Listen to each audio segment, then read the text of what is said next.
Students, आज की इस वीडियो में हम बात करने वाले हैं BAMS के बारे में, यानी bachelor of Ayurveda medicine and surgery के बारे में बात करेंगे, जिसके अंदर में हम लोग देखने वाले हैं सैलरी क्या रहने वाली है, स्कोप क्या क्या है और प्रैक्टिस के बारे में पूरी डिटेल में बात करेंगे और थोड़ा बहुत एडमिशन से रिलेटेड भी बात करेंगे, क्योंकि नीट का एग्जाम जो है 3 मई को होने वाला है और उसके बाद में आपका रिजल्ट आएगा। फिर बच्चे कॉलेज की तरफ ही रुख करते हैं, एडमिशन की तरफ ही रुख करते हैं, फिर उसके बारे में भी हम लोग डिटेल में जानेंगे। ठीक है, तो बात करें सबसे पहले BMS है क्या और इसमें क्लिनिकल, इमर्जिंग फील्ड और नॉन क्लिनिकल के बारे में भी हम लोग देखने वाले हैं। ठीक है, तो सबसे पहले क्लिनिकल से स्टार्ट करेंगे। तो इसमें प्राइवेट सेक्टर में बच्चे प्रैक्टिस कर सकते हैं, जैसे आयुर्वेदा का भी आप प्रैक्टिस कर सकते हो। BMS का मतलब होता है bachelor of Ayurveda medicine and surgery. Ayush courses के अंतर्गत ये आते हैं। आयुष कोर्सेज में BAMS, BHMS यानी होम्योपैथिक, यूनानी, सिद्धा और स्वरिग्पा जैसे कोर्सेज आते हैं। ठीक है, बहुत ही ज्यादा इमर्जिंग फील्ड है, मतलब BMS, BDS ज्यादातर कंपैरिजन में रहता है। बच्चे कंफ्यूज होते हैं यहाँ पे कि किस फील्ड में जाएं, तो मैं आपको BMS के बारे में भी बता रहा हूँ और BDS के बारे में मैं ऑलरेडी बता चुका हूँ। ठीक है, तो क्लिनिकल की बात करें तो प्राइवेट प्रैक्टिस आप कर सकते हैं, जिसमें आप खुद का क्लिनिकल सेटअप डाल सकते हैं, जहां पे आप OPD देख सकते हैं, IPD देख सकते हैं। इसके अलावा आप MD या MS कर सकते हैं, PG कोर्सेज कर सकते हैं। तो PG कोर्सेज में आप किसमें स्पेशलाइजेशन कर सकते हैं वो आप जानिए।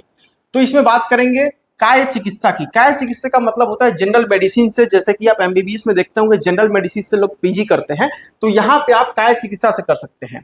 फिर शल्य तंत्र की बात करें यानी सर्जरी की बात करेंगे, इसमें सर्जरी से आप कर सकते हैं। ठीक है, उसके बाद में प्रस्तुति तंत्र से बात कर सकते हैं, यानी जो भी गायनी वगैरह से रिलेटेड होता है प्रस्तुति तंत्र में आता है। ठीक है, फिर गवर्नमेंट जॉब्स वगैरह जो होते हैं आयुर्वेदा में, इसमें भी आप देख सकते हैं गवर्नमेंट जॉब वगैरह भी मिलता है, MO वगैरह के पोस्ट पे हमेशा सीटें मिलती है आपको। ठीक, इसके बाद में इमर्जिंग फील्ड की बात करें, जो डेवलपिंग अभी इसका पीरियड है, तो पंचकर्मा वगैरह, वेलनेस वगैरह बहुत बढ़िया चलता है, जिसमें आपको क्या होता है बॉडी का डिटॉक्सिफिकेशन वगैरह करते हैं इसके अंदर में। तो पंचकर्मा सेंटर भी बहुत अच्छा इस समय चल रहा है आयुर्वेदा का।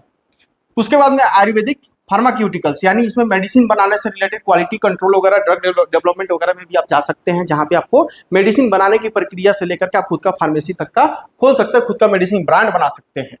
फिर डिजिटल आयुर्वेदा की बात करें, ठीक है, तो यहाँ पे आप खुद का अपना ऐप बना सकते हैं, या फिर अपना जो भी है उसके थ्रू आप ऑनलाइन AI की मदद से लोगों को क्योर कर सकते हैं।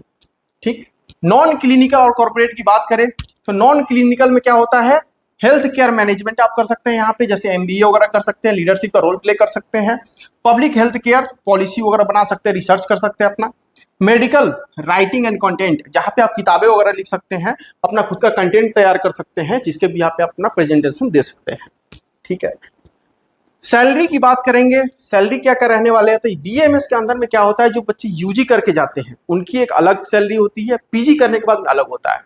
PG डिपार्टमेंट से कर सकते हैं, जैसे कि वहां पे आपको क्या देखने को मिलता है, MD के बाद काय चिकित्सा करेंगे तो किसी कॉलेज में जाकर के आप काय चिकित्सा के पोस्ट पे जाएंगे, 80,000, 90,000, 1-1 लाख तक की आपको टीचिंग के फील्ड में भी आपको मिलता है। HOD वगैरह बन सकते हैं यहाँ पे, यानी बढ़िया सैलरी मिलती है। प्रिंसिपल वगैरह की सैलरी की बात करें यहाँ पे 2-2 लाख तक जाती है। ठीक है, तो उसी के बिहाफ पे मैं आपको यहाँ पे जॉब, यहाँ पे जो सैलरी वगैरह उसको मैं बताऊंगा। जो प्राइवेट क्लिनिक्स वगैरह है, तो वहां पे अगर आप फ्रेशर हैं, ठीक है, यानी नए नए ज्वाइन कर रहे हैं, तो 25,000 से 50,000 तक आपको मिलेगा। जो 3 साल और 5 साल के एक्सपीरियंस आपको हो जाएगा, तो वहां पे आपको 70,000 से 1 लाख तक का मिलेगा। सीनियर अगर आपने PG कर ली और 5 साल का एक्सपीरियंस ले लिया, तो 1.5 लाख से 3 लाख तक का आपको यहाँ पे मिल सकता है।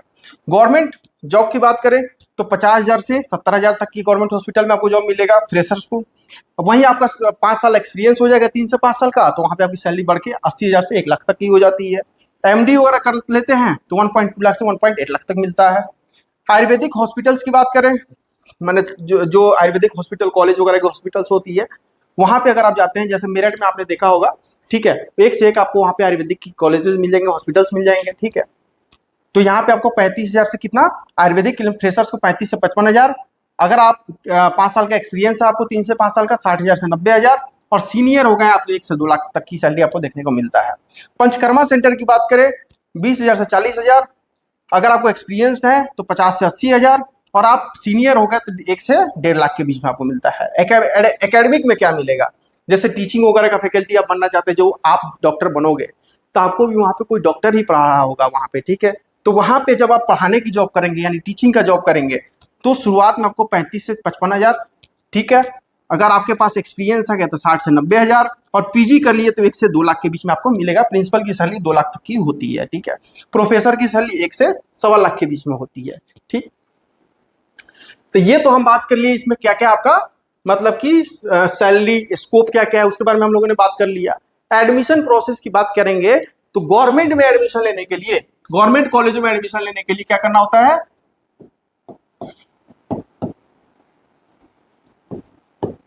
यहां पे मिनिमम आपको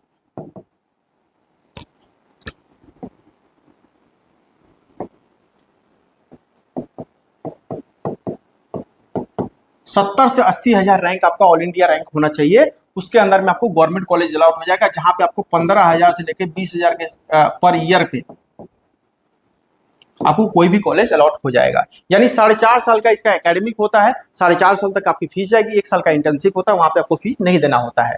प्लस हॉस्टल अलग होता है इसमें। हॉस्टल कितने का होता है भैया, तो गवर्नमेंट कॉलेज में हॉस्टल सस्ते होते हैं, 30,000, 35,000, 40,000 तक का आपको हॉस्टल होता है, मतलब कि मिनिमम फीस पे ही आपको हॉस्टल मिल जाती है। अब बात करेंगे प्राइवेट सेक्टर की। अगर आपके नंबर अच्छे नहीं है, 550 के आसपास नंबर नहीं है, तो आप क्या करेंगे, अगर आपके नंबर 400 है, 450 है, गवर्नमेंट कॉलेज नहीं मिल पाया, वहां पे आप क्या ऑप्शन देखेंगे, तो प्राइवेट कॉलेजों का ऑप्शन होता है वहां पे। ठीक है, प्राइवेट कॉलेजों का ऑप्शन होता है। यहां पे आप अगर जस्ट क्वालिफाई हैं, 12 लाख प्लस आपका रैंक है, 13 लाख तक का रैंक है आपका, ठीक है, तो यहाँ पे जैसे नंबर की बात करें तो जस्ट क्वालिफाई यानी 117 नंबर है। 2025 की डेटा की बात करें, जनरल है 144 नंबर है, ओबीसी एसटी एससी के लिए 117 नंबर था पिछले साल, इस साल भी लगभग इसी के आसपास कटअप अगर जाएगी तो इतने नंबर पे भी आपका बीएमएस में एडमिशन हो जाएगा, आयुष कोर्सेज के अंदर में एडमिशन हो जाता है। यहाँ पे मिनिमम फीस की बात करें कितना रहता है, तो पूरे उत्तर प्रदेश की बात करें 2 लाख रुपए प्रति वर्ष प्लस हॉस्टल। हॉस्टल कितने का होता है, 72,000, 75,000, 80,000 के आसपास हॉस्टल होता है, 2 लाख के आसपास आपका ट्यूशन फी होती है। कुछ एडिशनल चार्जेस वगैरह लगा दे तो टोटल प्रति वर्ष आप 3 लाख के हिसाब से लेकर के चलेंगे, जिसका ओवरऑल बजट 13.5 लाख के आसपास बनता है 4.5 साल में। ठीक है, तो ये आपको देखना है कि आपको प्राइवेट गवर्नमेंट किस हिसाब से आपको मिलता है। यहाँ पे टॉप कॉलेजेस भी देखने को मिलता है, ऐसा नहीं है कि प्राइवेट है तो कॉलेज अच्छा नहीं होगा। प्राइवेट में पतंजलि कॉलेज होता है, गुरु गोरखनाथ कॉलेज है, और भी बहुत सारे, हरियाणा में भी कॉलेजेस है, पंजाब में भी कॉलेज है जो टॉप कॉलेजेस में आते हैं, तो वहां पे के लिए थोड़ा सा रैंकिंग अच्छी चाहिए। नंबर कम है तो पूरे उत्तर प्रदेश में 100 प्लस कॉलेजेस है, महाराष्ट्र में 100 के आसपास कॉलेजेस है प्राइवेट के, तो यहाँ पे आपकी इजिली एडमिशन हो जाते हैं। तो काउंसलिंग गाइडेंस कैसे आपको मिलेगा, क्योंकि 3 तारीख को क्या है, नीट का एग्जाम होने वाला है। एग्जाम के बाद में बच्चे क्या करते हैं, कॉलेज को देखना स्टार्ट करते हैं, तो आप क्या कर सकते हैं, हमसे काउंसलिंग गाइडेंस ले सकते हैं, जिसमें आपको कुछ नहीं करना, हम लोग सारा चीज बताएंगे आपको। इसके अंदर में हम आपको कॉलेज बताएंगे, आपके रैंकिंग पे क्या कौन सा कॉलेज मिल सकता है, फॉर्म फिलिंग वगैरह से लेकर के डॉक्यूमेंट वेरिफिकेशन तक का प्रोसेस करा करके देते हैं। यानी आपके रिजल्ट से लेकर के एडमिशन तक का प्रोसेस, यानी रिजल्ट आने के बाद उसके बाद में एडमिशन तक का प्रोसेस, कॉलेज में जाने तक का पूरा प्रोसेस कंप्लीट करा करके हम लोग देते हैं। कितने में, एमबीबीएस का कोई बच्चा है तो 15,000 में, चाहे गवर्नमेंट या प्राइवेट। एमबीबीएस अब्रॉड का है तो 20,000 रुपए कंसल्टेंसी फी है। बीडीएस की बात करें तो 5,000, बीएमएस की 5,000, बीएचएमएस 5,000, बीयूएमएस 5,000। इतने मिनिमम प्राइस में आपको सारी चीजें मिल रही, क्योंकि हमारे पास बल्क में एडमिशन आते हैं, बहुत सारे बच्चे काउंसलिंग में आते हैं, जिससे हम बहुत ही इकोनॉमिकली आपकी मदद कर पाते हैं। ठीक है, ऑफिस एड्रेस की बात करें, बरेली में, उत्तर प्रदेश के बरेली में हमारा ऑफिस है। ठीक है, आने का साधन मैं आपको बताऊंगा, कॉन्टेक्ट नंबर है, आप इस पर कॉल करके पूछ सकते हैं। ऑफिस एड्रेस कहाँ है, इज्जत नगर बरेली, द गुरु स्कूल के अपोजिट में अपना ऑफिस है। यहाँ पे आए, अपने पेरेंट्स को लेकर के आए, या फिर सिर्फ पेरेंट्स भी आ सकते हैं, तो भी आपका काम हो जाएगा। आ करके सारी चीजों को समझे, अपने फ्यूचर के बारे में एक अच्छा डिसीजन ले, और भी बहुत सारे कट ऑफ वगैरह क्या रहने वाले, सारा चीज इस चैनल पे आपको मिलते रहेगा। बाकी मिलते हैं आपसे नेक्स्ट वीडियो में कुछ और नया अपडेट लेकर के। Thank you.